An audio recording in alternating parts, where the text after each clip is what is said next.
that he does not have access to conversation in Indian universities.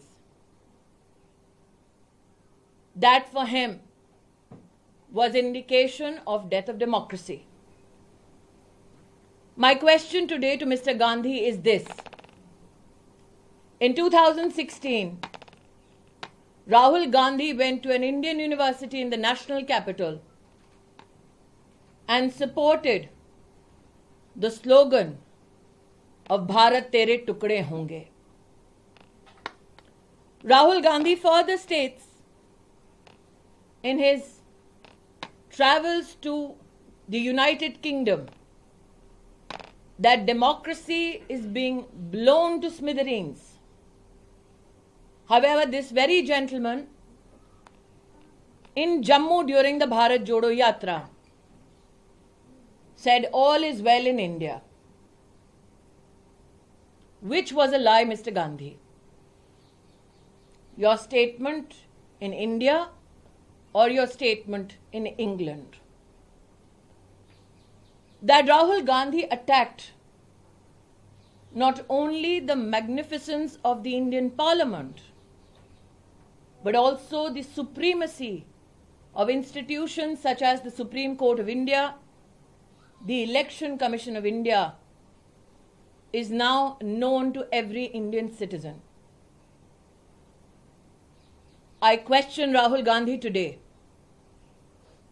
that when he helps elect to Parliament a congressman who gives a clarion call to kill people, is that democracy?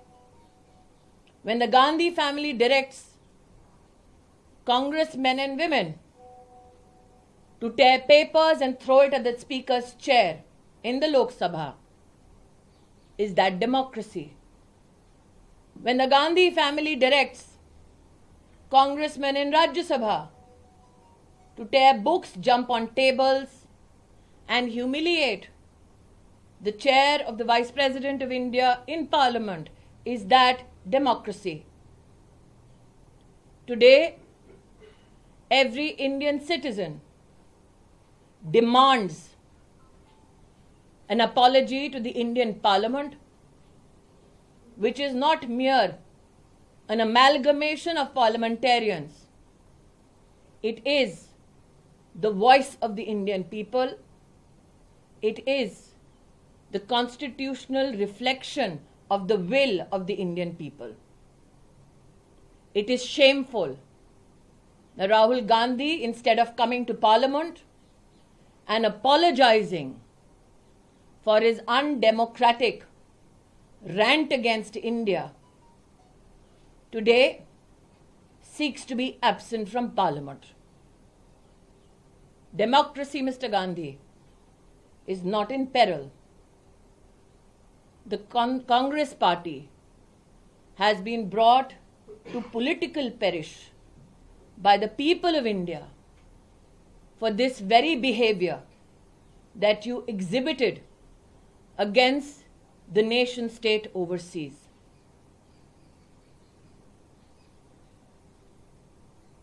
Rahul Gandhi ने एक ऐसे देश में जाकर विदेशी ताकतों का आह्वान किया जिसका इतिहास रहा है भारत को गुलाम बनाने का। भारत की लोकतांत्रिक व्यवस्थाओं की धज्जियां उड़ाते हुए राहुल गांधी ने यह खेद व्यक्त किया कि क्यों विदेशी ताकतें आकर भारत पर धावा नहीं बोलती। उनका द्वेष प्रधानमंत्री मोदी जी के लिए भारत के प्रति द्वेष में तब्दील हो चुका है। मैं आज राहुल गांधी से पूछना चाहती हूं, आपने जाकर विदेश में कहा कि आपको हिंदुस्तान की किसी यूनिवर्सिटी में बोलने का अधिकार नहीं, तो 2016 में देश की राजधानी में एक यूनिवर्सिटी में जाकर इस बात तक का आपने समर्थन कर दिया जब नारा लगा भारत तेरे टुकड़े होंगे। वो क्या था राहुल गांधी? अपनी यात्रा में आपने स्वीकार किया जम्मू में 1 महीने पहले कि भारत में शांति है, सौहार्द है, उनको एक ऐसा व्यक्ति नहीं मिला जिसने कहा हो कि उनके प्रति कटुता का भाव है। तो आप झूठ कब बोल रहे थे राहुल गांधी? लंदन में कि हिंदुस्तान में? आपने इस बात को भी एक विदेशी संस्थान में चर्चा के संदर्भ में रखा कि आपको अपने लोकतांत्रिक अधिकारों का देश की संसद में हनन होते दिख रहा है। मैं आज राहुल गांधी से पूछना चाहती हूं कि गांधी खानदान के आदेश अनुसार जब लोकसभा में कांग्रेस के सदस्य कागज फाड़कर स्पीकर की ओर फेंकते हैं, स्पीकर का अपमान करते हैं, क्या वो ब्रेवरी है या राहुल गांधी की डेमोक्रेसी की परिभाषा?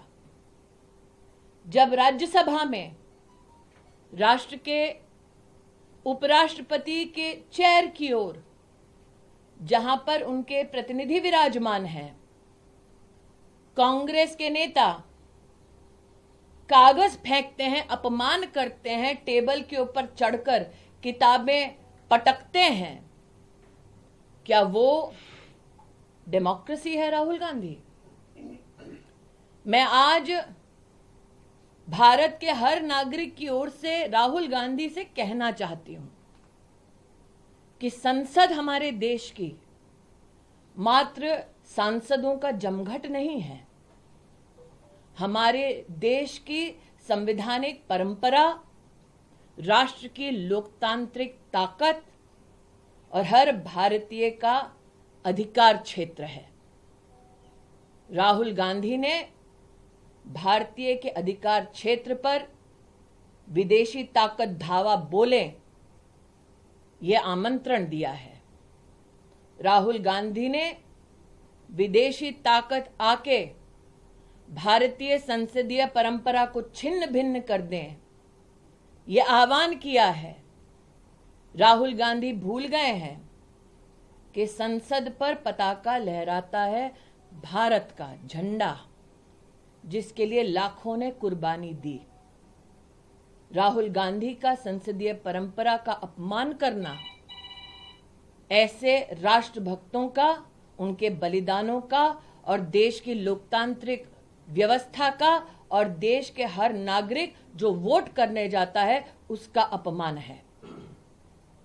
राजनीति में हार जीत राजनीतिक परंपराओं का हिस्सा है, लेकिन राष्ट्रनीति ये कहती है कि अपने राजनीतिक लाभ के लिए अपने पैरों तले देश की संसद को अगर रोधने का दुस्साहस करोगे तो देश जवाब मांगेगा, देश की संसद जवाब मांगेगी।